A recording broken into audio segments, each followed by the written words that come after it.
Hey everybody, Tim Drazel, Bass Fisher 3K. To most of you, um, need to do a little update video. Michael Johns inadvertently outed me this morning um, about not fishing the tour in 2021, and I just wanted to do a quick video, quick update, let everybody know what's going on. I haven't updated my profiles yet. But once again, just like in 2019, for a different set of circumstances, I had to sit out 2019. Got back on track this year, as crazy as this year was, and actually fished the entire Gator division of the BFL's series, and I fished the entire Toyota Series Southern division, and actually finished in the middle of the pack. Actually got invited to the regionals um, from the BFLs. Gave up my spot, and Michael Johns actually got my spot. So you're welcome.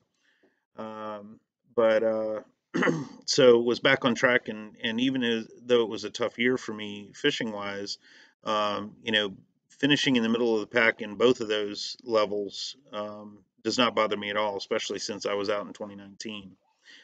Through a series of very unfortunate events, I'm not going to be able to fish in 2021.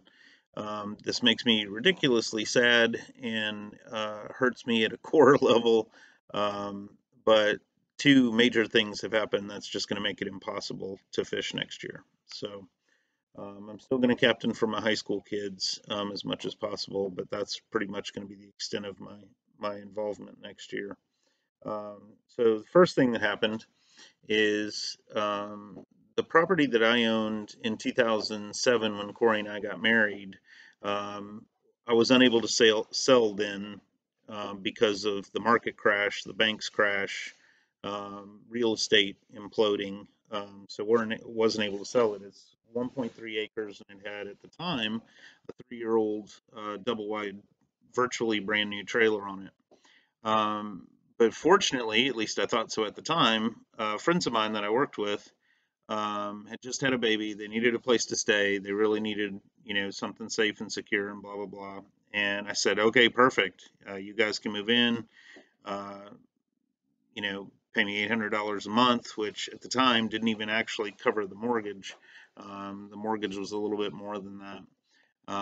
And for 13 years, they were my tenants. Never raised the rent, always fixed everything that they ever called me about immediately, even paid emergency fees, that kind of stuff.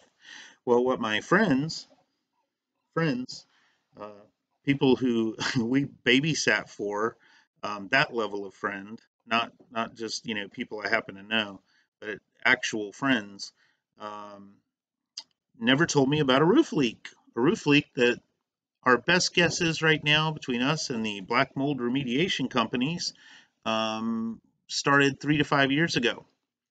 So I have 3 to 5 years worth of water damage and black mold in a now unlivable trailer. And I wouldn't have found out about it if we didn't try to put it up for sale. I had a conversation with them, said, hey, we got to sell the place.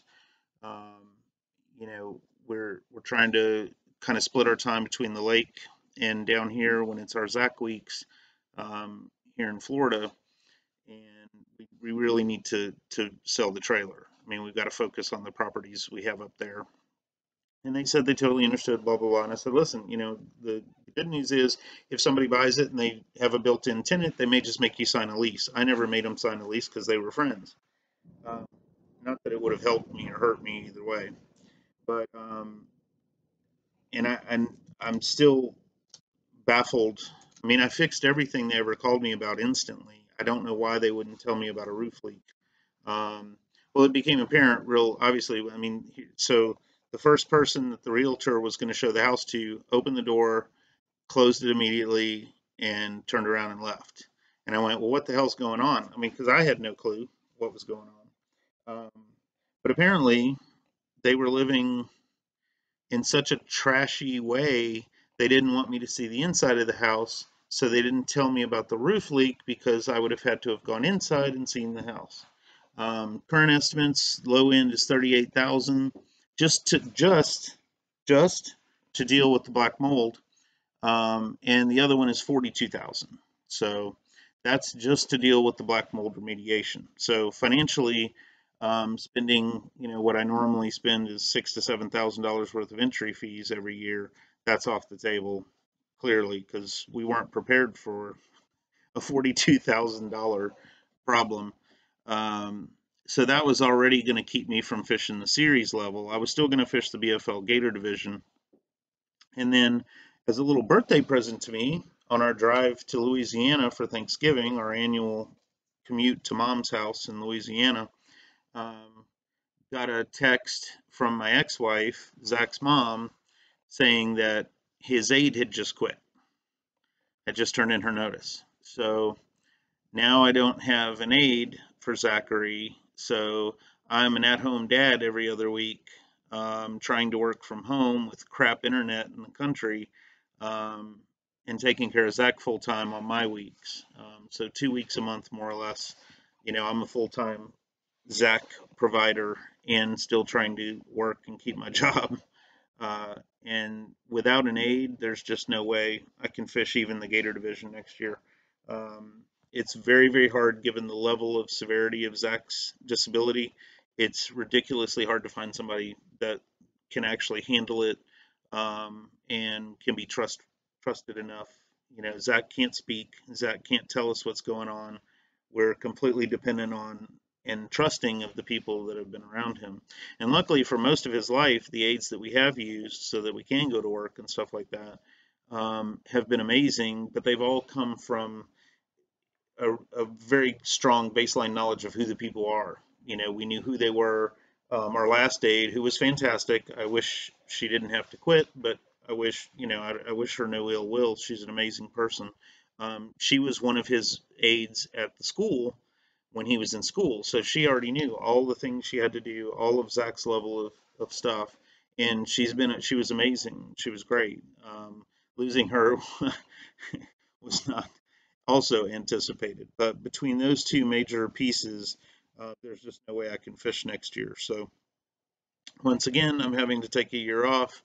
Once again, it cuts me at a deep emotional level because it is, given Zach's situation and all of the things I've had to give up, and I'm not whining, just part of the job, but all of the things I've had to give up, it's just fishing has been the perfect escape for me. And competitive fishing, especially, is literally turns off all the noise. Like while I'm focused and I'm fishing, I don't think about any of the stress about Zach, which is pretty much a constant hamster wheel, that's devoted just to Zach and Zach's situation all the time. So it's unfortunate, but it's my job, and I love the kid, and I'm certainly never going to turn my back on the kid. And actually, I've done 3 weeks so far, full-time Zach duty, and it's gone pretty well. I'm going to have to up my game a little bit, and do more than just taking care of him during the day, and have to try to build in some of the things that Jackie did with him on a regular basis. And I'm working on some ideas for that. But with COVID and with his immune system and his compromised situation, it also limits a lot of what we can do, but we'll get there. But anyway, that's my deal.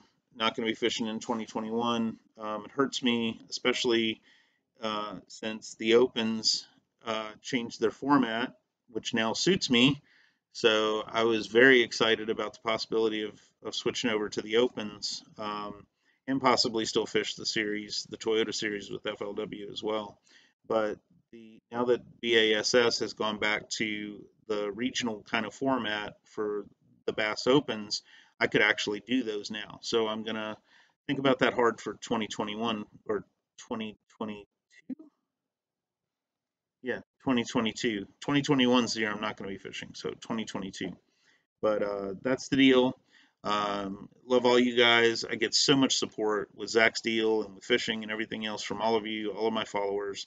I can't express enough how grateful I am to have all of the friends and connections that I do, because part of how I survive all of the situations I have to deal with Zach and the effects on things is because of all of the amazing friends I have on social media. So not all social media is bad.